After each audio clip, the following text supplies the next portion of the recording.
Does your heart start to pound just thinking about speaking in front of a crowd? Well, believe me, you are not alone. It's one of the most common fears on the planet. But what if you could learn to tame that inner tiger? That's exactly what we're going to do. We'll break down how to turn that raw anxiety into real, calm confidence. All right, let's just jump right in with a pretty wild question. Seriously, take a second and think about it. What's the one thing that gets our palms sweating more than a snake, more than looking down from a skyscraper, maybe even more than the thought of death itself?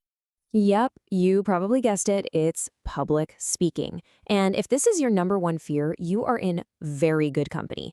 National polls show again and again that getting up in front of a group of people is a massive source of stress for a huge, huge number of us. So what's the deal here? Why does this happen? Well, to figure out how to manage this fear, we first have to get to the root of where it comes from. And here's the key. It's not some flaw in your character. It's a feature of your biology. This really gets to the heart of the matter. That feeling of pure panic you get, that's your body's ancient, hardwired survival system basically getting its signals crossed. Your brain is literally mistaking your presentation for a predator. And of course, we're talking about the classic fight or flight instinct. It's this incredibly powerful reaction that's designed to save your life from immediate physical danger. The only problem is, our modern world doesn't have many saber-toothed tigers anymore, but our bodies haven't quite gotten the memo. So here's what's actually happening inside your body. Your brain sees that sea of faces staring back at you and flags it as a major threat. And boom, hormones like adrenaline and cortisol just flood your system, getting you ready to either fight that tiger or run for the hills. The result? All those physical symptoms we know and hate, that racing heart, the sweaty palms, the flushed skin. Okay, so that's the biology. But the good news, the really good news, is that you don't have to be a victim to it. You can actually learn to hack your own mind. So in this next part, let's look at how we can start to rewire our thinking. Now, here is the secret. You can't just flip a switch and turn off that instinct. It's too deep, too primal. But what you can do is change the story you tell yourself about what's happening. You can take back control of your thoughts. And a really powerful way to do this is to just shift your language. Think about it. When you see it as a performance, that creates all this pressure, right?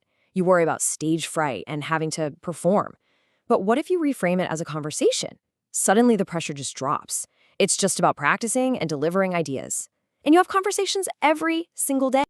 And hey, don't sleep on the power of positive visualization. I know, it might sound a little cheesy, but listen, if this is a critical tool for Olympic athletes and Marine sharpshooters in these insane high-stakes situations, it's definitely good enough for us. Before you go on, just vividly imagine yourself nailing it. See yourself being confident and successful. Okay, so we've worked on the mind. Now let's talk about how to hack the body. There are some really simple physical things you can do to directly fight back against that flood of adrenaline. I want you to think of this as a bit of internal chemistry.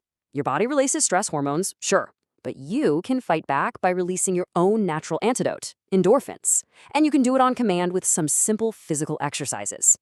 The most powerful and discreet tool you have is deep breathing. And I mean deep, from your belly breathing. Go on, try it right now. Breathe in slowly through your nose and feel your belly expand. Now hold it for 3 to 5 seconds and exhale slowly through your mouth. Doing this just a few times can totally change your state. Stretching is another great one for releasing all that pent-up tension. And look, you don't need to break into a full yoga routine 5 minutes before your speech. We're talking simple, subtle things. Roll your wrists, flex your calves under the table. It gets your energy flowing and makes you feel more grounded. And finally, don't forget your voice. Your face and mouth are full of muscles that get tense too. These might feel a little silly, but I promise they work. Make a motorboat sound with your lips, run through a few tongue twisters. It warms everything up so you don't stumble over your words when you start talking for real. All right, you've calmed your mind, you've relaxed your body. Now for the final piece of the puzzle, actually owning the room by mastering your delivery. There are basically 4 ways to deliver a speech. You could just wing it, but that's super high anxiety. You could read it from a script, but that can be really unengaging. The sweet spot for most situations is what's called extemporaneous. This is where you speak from a simple keyword outline. It gives you the perfect balance of solid structure and natural, spontaneous delivery. And speaking of practice, how you do it really matters. Don't just practice in your head. Start practicing out loud as you're writing the thing.